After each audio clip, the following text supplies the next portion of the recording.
From the Bloomberg Bureau in downtown Washington, D.C. to our TV and radio audiences worldwide, I'm Kevin Cirilli. And from New York, I'm Taylor Riggs. Welcome to Balance of Power, where the world of politics meets the world of business. And we go straight to that world of business. We do a markets check with Abigail Doolittle.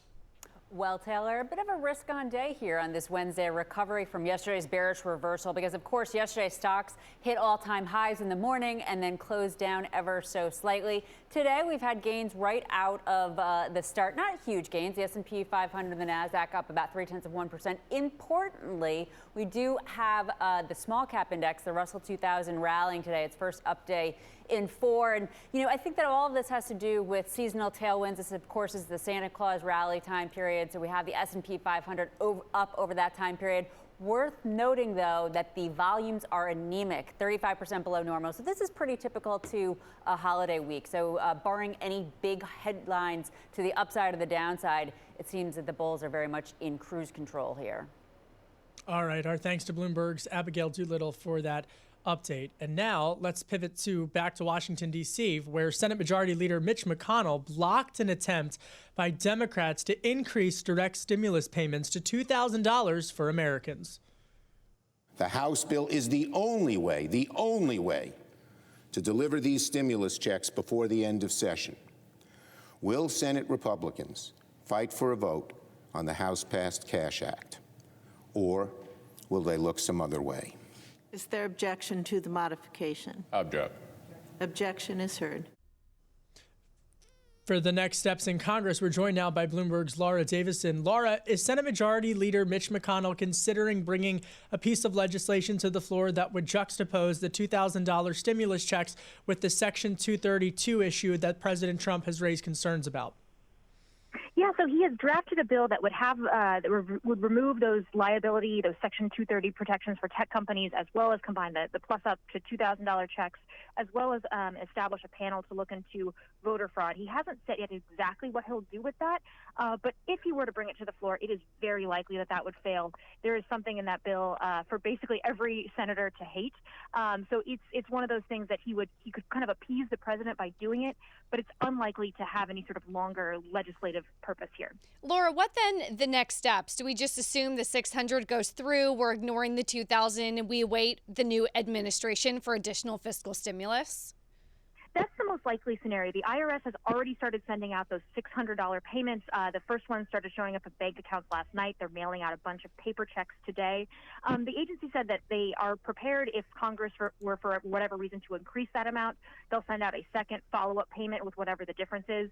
But right now, they're not planning on sending any more money than that $600 level. Meanwhile, headlines crossing the Bloomberg terminal. Speaker Pelosi says there's no chance that the election results will be overturned on January 6th. How have Republicans in the Senate been planning for the procedure of that January 6th Electoral College certification, Laura?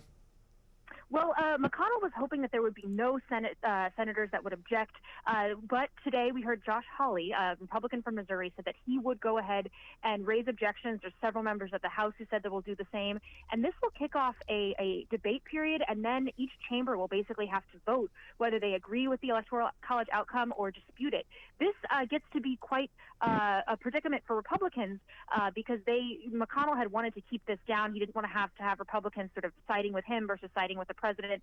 But because this happened, because Josh Hawley said he would object, this creates this tension point. It does look like there could be sort of a connection here to that whole $2,000 check issue. Josh Hawley was the one Republican who kind of came out first saying he wanted these larger checks. Once McConnell shot that down yesterday, he came out today and said he was going to create trouble for McConnell in another arena. Fascinating. We're not even finished with 2020 and already spotlight turning to 2024. Thanks to Bloomberg's Laura Davidson. Meanwhile, we are less than a week away from the Senate runoff elections in Georgia that will decide control of the Senate. For the current picture and polling there, we're joined by Frank Luntz, politics and communications consultant and pollster. Frank, thanks for joining us. We just heard from Laura about how the Electoral College certification is playing in the Senate. How is it playing in Georgia? Well, right now you've got Democrats voting in record numbers. We've still got a number of days before the election on Tuesday, and yet the early vote is at an all-time high. and it's particularly strong in Atlanta and the Atlanta suburbs, and particularly weak in the rural areas, including Dalton, Georgia, which Donald Trump will be speaking at on Monday night, trying to juice up the turnout. But right now, Democrats understand what's at stake. They're coming out to vote in record numbers. And Republicans, quite frankly, are not quite sure what they're going to do. They're not happy with the election outcome. Many of them, half of them, in fact, who voted for Donald Trump still think Trump won the election, and they're angry. And if Donald Trump doesn't increase that turnout in his speech on Monday night, then he will be responsible for turning 2 seats from Republican to Democrat. And I don't think he wants that on his legacy. How have the criticisms of the electoral process and the Democratic lowercase d process coming from the White House hurt Republican turnout in a state like Georgia in the final days? Well, the issue is, does your vote matter? And people aren't going to vote if it doesn't matter. And I'd say to them, if I could speak to them, that it has never mattered more than this election. The Democrats understand that, which is why they're participating. And by the way, the lines in Atlanta and the Atlanta suburbs are around the block day after day after day. And the Republicans just don't seem to understand that if they don't participate, because they're mad, because they still think that Trump should be president, if they don't participate, they're turning over the Senate to the Democrats, and that means a repeal of the Trump tax cuts. That means 2 new states, Puerto Rico and D.C. That means packing the court. That means getting rid of the Senate filibuster. Everything is up for grabs. I've been working in politics for 35 years, and I've never seen a situation like this where on a single election day, not the official election day, but the runoff, is more at stake, could there be more change to the government as we know it? You mentioned the president speaking in Georgia on Monday. Is the president's involvement helpful or hurtful at this moment? At this moment, it's tremendously helpful. And frankly, he should get off the golf course in southern Florida and go to Augusta. If he really wants to make a difference, and I know that he occasionally watches this show, if he really wanted to make a difference, he would get out of Florida, go to Georgia. Those 2 ends, the Northeast and the Southwest, have the biggest concentration of Republican voters, rural voters, and those are the people that could be influenced because Donald Trump shows up. But only doing 2 appearances, that's not enough, quite frankly. At this point, with 5 days to go, I think the Democrats have a narrow advantage. And if the election were held right now, if you just close it off, the Democrats would win both of those Senate seats. Frank, I want to pivot more broadly as we take a look at the stimulus checks. And it seemed that they wanted to tie the additional $2,000 checks to Section 230 to repeal some of the liability protections for tech companies. How is that playing through the GOP? So I'm going to join you in that pivot, but I'm going to use the issue that more Americans care about than even the stimulus checks, which the public does support, which is COVID-19, getting the vaccines.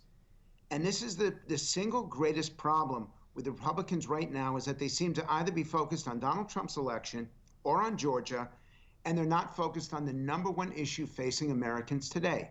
We did a study for the de Beaumont Foundation, and what we found is there are 3 groups that are least likely to take the vaccine. There are 3 groups who aren't doing what they should be doing. And it's a weird combination. Rural voters, among those are those in Georgia. Young Republicans, age 18 to 49, and African Americans, age 18 to 49. This is the first time in my research I've ever found that young Republicans and young African Americans agree. And they agreed that they're most hesitant about taking the vaccine. And what the de Beaumont Foundation found out is that you have to talk to these people. You have to educate them. You have to explain to them about the vaccine. You have to show them why it's going to be safe and effective. You need both of those. And third is, it needs to come from public health officials, not politicians.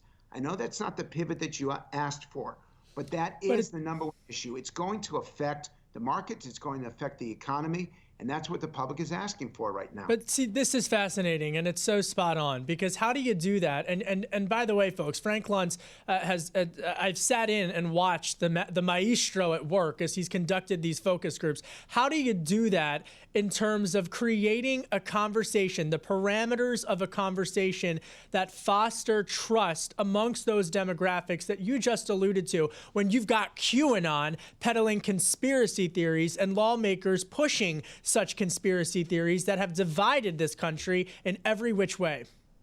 Good for you for calling them out.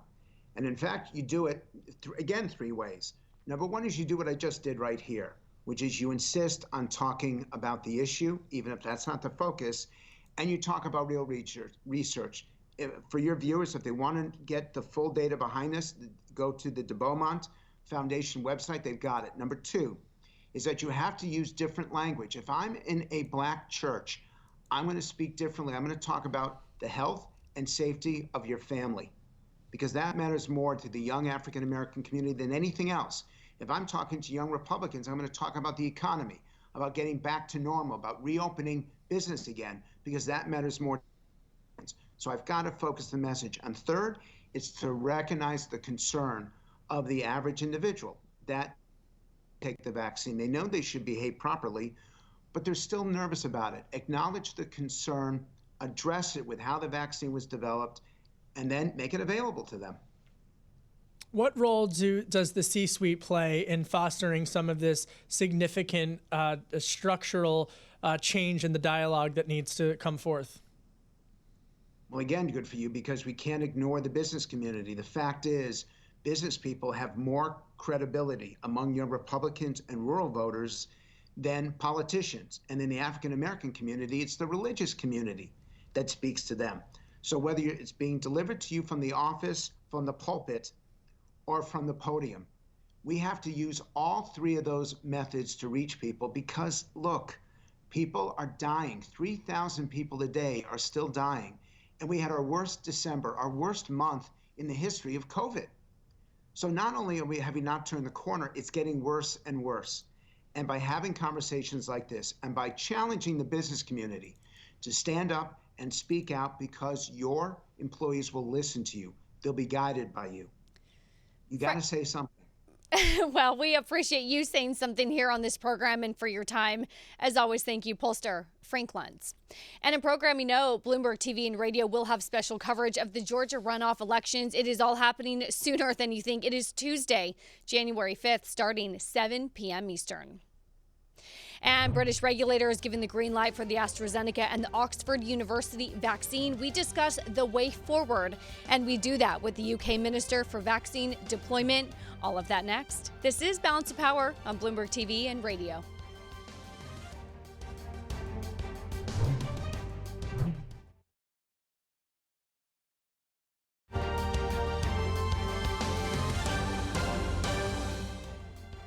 This is Balance of Power on Bloomberg Television and Radio. I'm Kevin Cirilli in Washington. And I'm Taylor Riggs in New York. We want to get an update on what's going on in the rest of the world, in the news world, and we can do that with Karina Mitchell. Taylor, the delivery and distribution of Moderna's COVID-19 vaccine has hit a snag. Officials say at least 3 shipments of the vaccines arrived in Texas last week, with signs that the shots had strayed from their required temperature range. That led to a delay in other deliveries. It's not clear how many doses were affected in total. This high-stakes January 5th Senate runoffs in Georgia are expected to play out a lot like November's presidential election, with the result delayed for days or weeks. A high number of absentee ballots, as well as expected near-record turnout, could slow the count.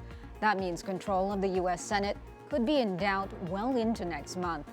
And the U.S. Supreme Court is being asked once again to overturn election results. The Trump campaign wants justices to review Wisconsin's decision to count 50,000 absentee ballots, and it wants a decision before next Wednesday. That's when Congress meets to open and count the certificates of Electoral College results. More than 50 court challenges to the election have already been rejected. And it is down to the wire. Boris Johnson's post-Brexit trade deal has cleared the House of Commons. Members of Parliament voted overwhelmingly, 521 to 73, to approve the accord after being called back from their Christmas break for an emergency session today. The House of Lords will also vote on the legislation today. Johnson spoke about the deal with ITN. We've come to a good place, and what this deal gives us is, I would say, pretty much the best of both worlds. And the legislation is almost certain to become law in a single day, just 24 hours before the UK exit the EU's single market and customs union. Global news 24 hours a day, on air and on Bloomberg Quick Take, powered by more than 2,700 journalists and analysts in more than 120 countries. I'm Karina Mitchell. This is Bloomberg. Taylor. Thank you, Karina. I want to go on over to the UK. They've authorized the use of the AstraZeneca and the Oxford University vaccine. Here's what UK Secretary of State for Health, Matt Hancock, told lawmakers earlier today in the House of Commons. Thanks to the approval of this vaccine, alongside the Pfizer-BioNTech vaccine, the end is in sight. Bloomberg's Emma Chandra joins us now for more. Emma, before we get to the vaccine, give us the tone on the ground, given that you're there, some of the frustrations, willingness to stay in the lockdown period. There had been some hopes that you would get through Christmas. The lockdown started. What's the tone on the ground? Yeah, it's really interesting, Taylor. As you said, we've heard today that the UK approving the Oxford University AstraZeneca vaccine, the first country to do that, talking about a fast rollout, mass vaccination starting from January the 4th, so as soon as next week, and really accelerating the vaccination program here in the UK. But at the same time, we've also heard from Matt Hancock, the Health Secretary, who said today that more Britons, some 20 million of them, will be heading into this highest level of restrictions. That's tier 4. That means shops have to close. You really are not supposed to leave your home unless you have to for work or for some emergency reason. So we have this dichotomy really of this sort of the hope that the vaccine will bring. And as you heard from the Health Secretary there saying, that we're at the beginning of the end, or the end is in sight. But also we look like a lot of the country does have to face this further lockdown for a number of weeks, or if not months, as we wait for a crucial number or a critical number of Britons to be vaccinated. Emma, as the lockdowns have intensified in the UK, how have the calls for more financial relief increased as well? Yeah, that's absolutely true, that there is more call for financial relief. The Chancellor has extended the furlough scheme and help for businesses through to the end of April of 2021. It's been extended a number of times from when they were first brought in during that first phase of the virus back in March. There is now an expectation, given that we've heard that we have these further lockdowns or further restrictions, and how long they will last, is whether or not businesses will need more help beyond April, and that's certainly a question that is being asked of government at the moment. We're also seeing questions asked about the return of children and students to school. So we're still at the tail end now of the Christmas holidays here in the UK. Some students, those facing public examinations, you face those here at the age of 16 or 18, are due to go back to school on Monday. A lot of people saying that should be delayed, and the government coming under a lot of pressure to delay that as well. And so we're seeing pressure on the government in a number of different areas in terms of how they are responding to this increase in infections that we're seeing, and the fact that we are seeing this further lockdown or really quite tight restrictions on people's movement and the way that businesses can operate. Emma, as you're speaking, we're showing live pictures of UK government officials giving an update, of course, on where we stand, coming out with some headlines about children aged 5 to 11 learning at home in 22 London boroughs. Primary schools in 2/3 of London are now closed for most of these children, and they haven't seen the impact of most of the Christmas mixing. So, of course, these headlines really folding into everything that you continue to talk about. You mentioned pressure on the government. I am curious, and trying to avoid speculation, but trying to get your thoughts. They've approved the AstraZeneca University of Oxford vaccine. The UK government was one of the first as well to approve a few of the other vaccines. Is there pressure to get this sooner rather than later? Is there a concern that there isn't enough vetting? How are you thinking about the vaccine approvals? They continue to move faster, really, than here in the U.S., the FDA. Well, I think in the UK, the government has been very clear that the vaccine or vaccination really is now the way out of the crisis, really, that's been caused by COVID-19. The regulatory authority that approves vaccinations works on rolling data, so it is able to be a little bit more nimble, perhaps, than the FDA, and that's perhaps why we have seen the vaccinations or the number of vaccines approved perhaps more quickly, including Pfizer-BioNTech. The Oxford-AstraZeneca one, of course, that is when there's been some more questions about some of the data there as well. And so the UK are getting ahead. There might be some people who might question the fact that they have done this more quickly, perhaps, than you would see in the US and in Europe. But we've heard from a number of medical officials and virologists today, even on Bloomberg television, who've said they do expect the US to also eventually approve that vaccine too. I think really the UK government really trying to get ahead with vaccination, as they do see this as the way to get things back to normal, or at least some form of normality, Taylor. Emma, stay with us. I want to bring you in to our next conversation. I want to go now to Nadhim Zahawi, who is the UK Conservative MP and Minister for Vaccine Deployment. Great to have you, sir, on this program. One of the first questions we'd love to ask you is, how long do you expect these further lockdowns, this Tier 4, to continue to stay in place? Good afternoon from London, and it's great to be with you. We begun vaccinations on the 8th of December with the Pfizer-BioNTech vaccine, and we've to date vaccinated over 600,000 of the most vulnerable people in the United Kingdom to the COVID-19 virus. And we will continue now with both vaccines, both Pfizer and with the new Oxford-AstraZeneca approval. Today we'll start vaccination with that vaccine as of Monday. And the only limitation is the ability of both manufacturers to deliver vaccine doses to us. We've got 530,000 doses of the AstraZeneca for first week of, or from the 4th of January for that first week. And then we continue to increase those numbers. It's really dependent on how quickly we can vaccinate through the 9 categories that the Joint Committee on Vaccination and Immunization have set us, so that we can protect the most vulnerable. The good news today from the regulator is that the time period between doses for both vaccines, we've got 12 weeks, which we plan to do so as of the 4th of January, and therefore vaccinate many, many more people much more quickly and get to a place where we can begin to take away some of these non-pharmaceutical interventions, as they're called. Mr. Zahawi, this is Emma Chandra here, also in London. You mentioned there, of course, that you have 500,000 doses. You're awaiting then this ramp up to be getting more doses. The Health Secretary saying today that we should be getting millions more from the beginning of February. Firstly, do you anticipate that we could be waiting a long time for some of those vaccinations through the end of January? And secondly, do you have a target number of people who need to be vaccinated in the UK in order to lift some of these Tier 4 and Tier 3 restrictions? So Public Health England is looking at that inflection point, as Prime Minister Boris Johnson refers to it, between when we protect those 9 categories with the over 80s and the other groups, and obviously our national health workers and care home workers as well, and where we see community spread begins to slow down. At the moment, this new variant is clearly on the rise in London and in the southeast of the UK, and we're beginning to see it begin to rise as well in other parts of the country, like the Midlands, hence why the decision was taken today. But of course, the quicker we can vaccinate people, and if you take the 9 categories, we're talking about 26 million people that we would need to vaccinate in those 9 categories, which would eliminate 99% of the mortality of the deaths from COVID.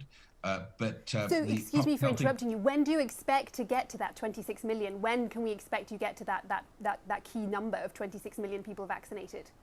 So we've put in place an infrastructure in NHS England, in Wales, Scotland, and Northern Ireland that can deliver, as the CEO of AstraZeneca said today, they can potentially manufacture 2 million doses a week. We have the infrastructure to deploy that. So at the moment, my I guess limitation is the speed at which we can get deliveries from both AstraZeneca and Pfizer, not the infrastructure. We are delivering through the hospitals, so all hospital hubs will be up and running.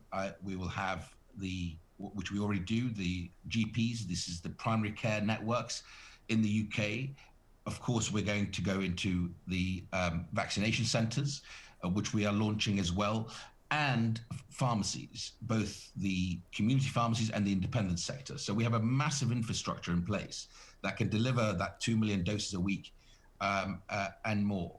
And so at the moment, it really is dependent, and you'll understand this, and your listeners and viewers will understand this, the manufacturing side and making sure that we get the vaccine that is safe and, of course, correctly tested in people's arms as quickly as possible. But the reason I can't give you a date is because my limitation is the volume I've got coming in. Minister, the business community is desperate for an update on if there will be further help after April. So the Chancellor reviews all of our interventions. I think out of the world, finance ministers, he ranks right up there in the Premier League in terms of what he has done to support businesses, large and small, in the United Kingdom. And he extended the furlough scheme and the other loan schemes to the end of April to give those businesses that breathing space as we begin, as the Prime Minister said, to shorten that tunnel where we see the light at the end of it through the vaccination process. And so I think the Chancellor will continue to keep a close eye on what's happening in the economy and will intervene where he thinks is appropriate. Mr. Zahawi, changing gears slightly, or at least pivoting to talk a little bit about Brexit. You're also the Minister for Business and Industry. We are about to see a big change, of course, as the transition period ends tomorrow. From January, how much disruption do you expect to see on the UK-EU border? We know, of course, we have the deal between the two, but are we still expecting a lot of disruption on the border? Are you still expecting 7,000 trucks and things to be delayed on the border? What are you expecting to see throughout the first 3 weeks or the first few weeks of 2021? So I think, look, the great news is that Boris Johnson got an excellent deal, and I pay tribute to the team that negotiated with Lord Frost and his team, and of course to Ursula von der Leyen and to Michel Barnier as well, because the deal makes a huge difference. But we've made preparations for this moment as well in terms of disruptions. So most people who are exporting or importing goods use clearing agents. So we gave that particular sector more resources, more money to be able to do more for their clients, for the businesses. We've invested 700 million in our ports and our ability to process any new paperwork that needs to be done. And of course, have given businesses a 6 months breathing space in terms of their tax and VAT declarations. And so we've I think, are in a good place. There clearly will be a difference, and I hope businesses on the whole have responded to our call to say, are you ready? Think about your business. If you trade in goods, make sure that you've got the appropriate paperwork in place. If you are in data, make sure that you've got the appropriate paperwork in place. So we've made very rigorous preparations, and I'm confident there may be, as there always is in business life, some frustrations in the first few days and weeks, but ultimately the deal has made a huge difference, including the Northern Irish Protocol, to our ability to trade with our great partners in Europe. Our thank you as always, Nadhim Zahawi, UK Conservative MP and Minister for Vaccine Deployment. And thank you as always to our own Bloomberg's Emma Chandra. Kevin, the world of politics, it includes your Washington as well as Brexit in some cases. It's really fascinating just to see, Taylor, that back and forth about many of the conversations that are being had here in Washington, D.C., replicated right now in London with vaccination rollout. And of course, we should get more on that new variant of the coronavirus that emerged in the UK. It has now been found in the United States, Taylor, and that's raising concern that a more transmissible strain could spread widely across the country. We're joined now by Bloomberg medical science and tech reporter Michelle Cortez. Michelle, we just heard from the Minister of Vaccination Deployment in the UK just about how they're handling this, but what steps have been taken in Colorado in order to prevent the UK variant of COVID-19 from spreading elsewhere? Well, we're actually hearing as we speak from the governor of Colorado and the public health officials there about how they found the variant in Colorado. They're saying that they don't believe that they're actually first. They did find it first, but they believe that it could be widely spreading in the United States, particularly in the Northeast, where the virus has been widespread for some period of time. They are really encouraging mask wearing and social distancing, just as everyone else does. At this point, we know that this variant might be more easily transmitted, and that could increase the spread of the virus in Colorado, just as we're already seeing happening in the UK. And the only thing that we really have that can be widely used at this point are those social measures that we've had right from the beginning, the masks, the social distancing, the washing your hands, not being in closed spaces. And at this point, that's really all that they have, although they are testing widely to see if they have more of the variant there in Colorado. Michelle, what are the experts and the doctors telling you about the current vaccine, how effective it is against the new strain? We do believe they are telling us that this new variant will be protected by the vaccine. Now, you have to remember these vaccines that have been developed, the mRNA vaccines from Pfizer, BioNTech, and Moderna, what they do is they actually co-opt the cells in our bodies to produce a tiny particle of the S spike protein from coronavirus. Now, there is a mutation in that actual gene that this variant is affecting. So what we're getting now is the body is producing, say, for example, like a fuzzy picture, a fuzzy image of that S protein, but it is close enough to what the vaccine is looking for that it is giving the immune system a close enough picture of what it's supposed to target that it will take out that virus if it starts appearing naturally in the body from outside, not from the vaccination. The concern is if there's another level of mutation that happens here, so that the variant that's being produced inside the cells, the ones that are telling the immune system what to look for, if that it gets off even more so that it's not enough to actually detect the virus that's circulating in the population, then that's when we're going to have a problem. Meanwhile, according to government data, more than 2 million vaccines being administered just alone in the United States. How is the conversation and the planning efforts for when vaccines are going to be made more readily available and companies are going to be able to help facilitate vaccinating some of their employees, and schools, for example, are going to be able to begin offering the vaccines for teachers? How has the private sector conversation on vaccination distribution intensified, and the planning efforts, how have they been going?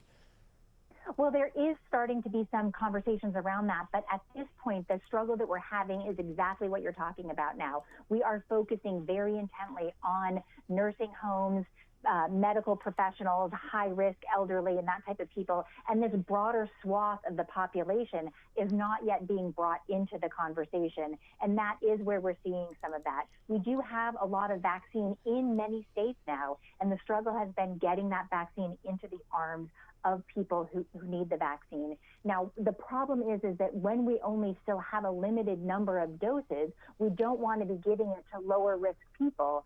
On the other hand, we want to be efficiently getting it out as quickly as we possibly can. We have to remember that these are still very, very early days, and it's going to be a very complicated process. Hopefully, exactly what you're talking about, we're going to start seeing some of this broader use picking up. But in Colorado, in other states, what we're hearing now is it's likely not going to be until the spring that some of those lower level people, maybe February, March, some teachers, grocery store workers, that type of thing, people who are on the front lines, but not actually facing day-to-day coronavirus patients. will be able to get the vaccination. Bloomberg's Michelle Cortez, thank you as always for keeping us updated on the latest. Meanwhile, Dr. Anthony Fauci, the U.S. government's top infectious disease doctor, warning about what's to come next month. When you get to the numbers that we're in right now, it really is very, very difficult to do effective identification, isolation, and contact tracing. In addition to the surge, we're going to have an increase superimposed upon that surge, which could make January even worse than December. We certainly are not at the numbers that we wanted to be at the end of December. For more now, we're joined by Dr. William Moss, who serves as the executive director of the International Vaccine Access Center at the Johns Hopkins Bloomberg School of Public Health. Doctor, great to have you on the program. I don't want to excuse any of this, but it was also Dr. Anthony Fauci who said in March that there's no way we'd even get a vaccine in a year. So the fact that we're here is already a huge monumental progress. Are you still not happy, though, with the rollout and the numbers that we're getting in terms of the vaccinations so far? Well, I agree that we're in a really tremendous place. Just the fact that we're talking about a vaccine rollout and that we have 2 vaccines now that are highly protective. But the rollout has gone slower than I think many of us had hoped. As the correspondent mentioned, only, according to the CDC, only just over 2.1 million doses administered thus far, with more than 11 million doses distributed to the states. This is surely an undercount, and the last data from the CDC are only from December 28th. But we need to do much better than this. There's no doubt this is a large, complex operation, but I think this reflects in part a lack of planning, resources, and workforce to really distribute these vaccines. Many countries around the world conduct large mass vaccination campaigns for measles, for polio, and they can vaccinate tens of millions of children in a week or two. And so we need to get to that place, but that requires detailed planning on how the vaccine is going to be distributed and get into the arms of people. It requires financial resources. It requires a workforce to be able to deliver the vaccine. What do you need from the private sector in order to speed up the effort of mass vaccination distribution, particularly when it becomes more available in the spring? And secondly, what do you need coming from Washington, D.C. to instill public trust amongst Americans who are questioning wrongfully the validity of the vaccine? Yeah, so we need, certainly the private sector can play an enormous role here and will play an enormous role, not only in distributing vaccines, but also, once we get into the essential workers, in helping ensuring that those people are prioritized appropriately and get the vaccine. Right now, the vaccine's going to healthcare workers and residents and staff of long-term care facilities. That's kind of the easy part because we know where those people are. When we move into, prioritizing essential workers or people with comorbidities, we're going to need to rely on other mechanisms, whether it's through pharmacies or through the private sector, to identify those people who are at highest risk and deserve the vaccine and make sure they get the vaccine. So there's a big role for the private sector. Let me follow up on this point. Let's take an individual industry, for example, like grocery stores. And let's say there's a prominent grocery store chain, for example. What should they be doing right now to prepare in the spring that their employees on the front lines have access to vaccines quickly, efficiently, and safely? Yeah, so I think the first thing is they should be planning on how they're going to allocate a vaccine. So they'll, it's still going to be a rollout with these vaccines. And this is what I see happening in healthcare facilities now. We know healthcare workers are prioritized, but each individual hospital or healthcare facility is not getting sufficient vaccine to cover their entire workforce. So the same thing's going to need to happen in grocery stores, for example. They're going to need to decide, how they're going to allocate the vaccine, and then think about where they're going to get that vaccine, how they're going to get that vaccine to their people, to their workforce. We know the Pfizer, Moderna vaccines have different cold storage requirements, so they're going to need to consider, which vaccines, are going to be easiest to get. But I would say right now, really thinking through a very detailed plan about how they're going to prioritize which of their workforce gets vaccines first and how that's going to be rolled out, so that that's a very transparent process, and so that people don't think others are cutting the line or the more privileged are getting the vaccine first. Doctor, remind our audience again, if viruses mutate frequently, if this is normal, or if you are more particularly concerned about this new strain that we're finding in the UK and Colorado than you were the original strain. Yeah, so viruses mutate. This is a normal process. We've been watching the SARS coronavirus 2 mutate over time. This is a completely expected process, a completely expected phenomenon. I think, as you commented on earlier, Colorado is really the first to detect this variant that was first identified in the United Kingdom, but there's no doubt that this variant has been spreading within the United States. This was first thought to emerge in the UK as early as September. So it's possible that this virus, this variant, has been circulating in the United States for weeks, if not months. And I have no doubt it's much more widespread than in Colorado. And I'll just point out, it's very likely that variants that are more transmissible have emerged in the United States itself. We just haven't done the due diligence in terms of genomic surveillance to identify it. But given the amount of spread of this virus in the United States, the huge burden in the United States compared to other countries, it's very likely that more transmissible variants have evolved here as well. And so this isn't just necessarily a problem from outside that came in. We could be seeing more transmissible variants within the United States itself. Fascinating insights, especially for grocery industry, barber shops, as well as coffee shop chains. I mean, it'll be interesting to see if there any profiles emerge at the C-suite level in the next couple of weeks. Our thanks to Dr. William Moss, Johns Hopkins Bloomberg School of Public Health, Executive Director of the International Vaccine Access Center.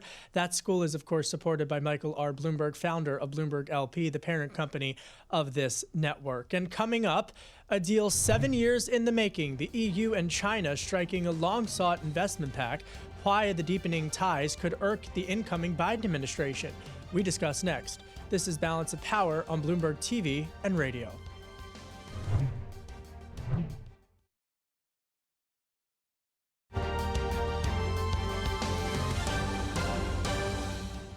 This is Balance of Power on Bloomberg Television and radio. I'm Taylor Riggs in New York. And I'm Kevin Cerulli in Washington, D.C. A major breakthrough for the EU, and for once, it's not about Brexit. The European Union and China announcing that after 7 years of negotiations, an investment deal has finally been reached that will further open the Chinese market to European investors. The pact is seen as a political and economic win for both parties, but it could risk drawing the ire from the incoming Biden administration. For more insight, we welcome now Ewan Relly, who is the managing partner at BDA Partners, a Manhattan-based Asia-focused investment bank. What risk does the EU, particularly German Chancellor Angela Merkel, risk in terms of the incoming Biden administration? Well, Kevin, thanks for having me. I think Chancellor Merkel has taken a calculated risk in supporting and prioritizing this new accord, because she believes that it's really important for German manufacturers.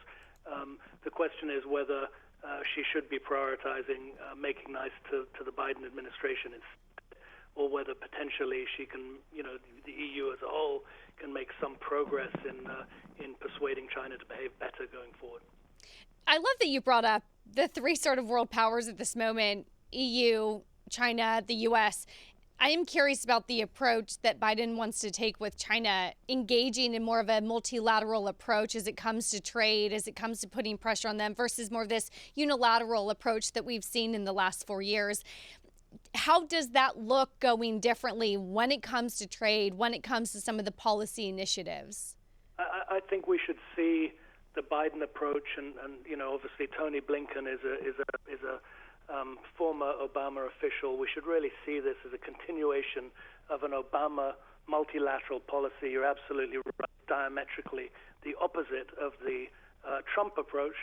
The Trumpist approach was to try and use U.S. might to win battles on behalf of the U.S. The Biden administration will try a more global approach, no question. To follow up on that point, do you think it's a mistake for the investment community to be looking at this trade pact as the general trend of Europe making nice with the Communist Party of China, especially at a time in which we've seen more and more, not just European countries, drawing a hard line against the advancement of 5G technology that's being pushed by the Communist Party of China? So is the trend still that the EU is moving away and back into alliance with the United States? Everything is carrot and stick, both at the same time. I certainly don't think this is Angela Merkel or the EU trying to make nice to China. I think they're trying to defend their own interests. And I think, going forward, there will be a multilateral approach. Frankly speaking, China is unpopular with the voting public on both sides of the Atlantic. So whether you're a Brit or an American, all of us are very worried about what China's trying to do, and politicians in the West need to be aware of that. I'm going to try to ask a complicated question in a simple form. Bear with me. We were speaking with Adam Posen of the Peterson Institute yesterday. About 20 years from now, some strategists thinking that maybe the dollar won't be the world's reserve currency. The beneficiary of that could be the yuan. Adam Posen, though, coming out saying that the beneficiary, though, would be the euro, and that there won't necessarily be one reserve currency. You could see 2 or 3. How are you thinking that when it comes to your expertise with trade relations? What are your clients asking you? Has that even come up at all about yuan or euro potentially as a secondary or a first when it comes to the dollar? Yes. The reason your question is complicated is because it's a complicated subject. We live in a multipolar world now. I think the EU is right to try and use its power for diplomacy, and I think the euro has defied expectations, global expectations. I think the general consensus was that Europe was very, very weak until recently. But even after Brexit, actually, Europe is quite well positioned today. We think the euro will be important. Europe continues to be the biggest single global trading bloc in the world. Notwithstanding that, the yuan or the renminbi will grow in power. And even though, as I talked about, Western members of the voting public are really scared about China, both political parties in the U.S. are anti-China at the moment. Notwithstanding that, investors and U.S. business absolutely want to engage with China because China is set to become, potentially overtake the U.S. as the world's biggest economy sometime in the next 10 years. You and Relly, always appreciate your time, your expertise, your global perspective on everything from trade to currencies to relations with China. Our thanks from BDA Partners. And coming up, we mentioned Adam Posen. We're going to go back to him. Why Adam Posen of the Peterson Institute for International Economics disagrees with McConnell's objection to that $2,000 stimulus checks. This is Balance of Power on Bloomberg TV and radio.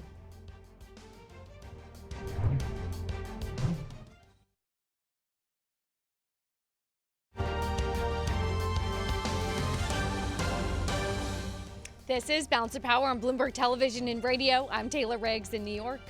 And I'm Kevin Surley in Washington, D.C. Senate Majority Leader Mitch McConnell shut down the Democrats' attempt to pass $2,000 stimulus checks, but Adam Posen, Peterson Institute for International Economics president, says it is hard to imagine why. He spoke exclusively with Taylor and me yesterday. In economic terms, what we have to focus on is We have unnecessary human suffering and a lot of uncertainty for poorer people or unemployed people because of the disruption in getting the $600 checks out the door. But the stimulus package that is going to get approved or has been approved is really one that includes some of the key aspects you need, which is extending unemployment insurance, extending it to gig workers, backing the moratoriums on evictions, giving some aid to school systems. What's missing is state and local government aid, which McConnell also blocked previously. In terms of the dynamic you talked about, it's hard to imagine. It's just like the people who've been writing commentary. Maybe if Trump had passed stimulus earlier, he would have won the election. People do seem to value a check in their hand, so it's hard to understand why McConnell is opposing it. Adam, I want to get to some of that aid to state and local governments, but first, I want to get to something that we spoke to about Larry Summers and the actual size of those checks that you were referring to. And he said Democrats capitalizing on the rift between Senate Republicans and the president might be good politics for them, but it isn't good economics, saying that this sort of arbitrary number of 2,000 is not as targeted as it should be. Do you agree? I disagree with Larry on this particular point, because if the choice was getting out the $600 or getting out the $2,000, and that was the choice, then obviously get the $600 out because it's more important you get it out timely, and it's more important you get the whole package out. And probably Larry agrees with that. The idea that the 2,000 is going to be that big a difference versus 600, I mean, what you'll end up doing is a lot of people will put it in their savings accounts. So you won't get maximum stimulus, but a lot of people have a lot more than $600 need. So if it goes into their savings accounts, you tax it, you'll get it back later. I don't view this as a big deal versus making sure that the stimulus we've got passed. I wish it had been even faster. That was part of our interview with Peterson Institute for International Economics President Adam Posen. And coming up on Balance of Power, it continues on Bloomberg Radio. In our second hour, I'll continue the Georgia conversation with Frank Luntz, politics and communications consultant. Taylor, tomorrow we've got a special New Year's Eve show. This is Balance of Power on Bloomberg TV and radio.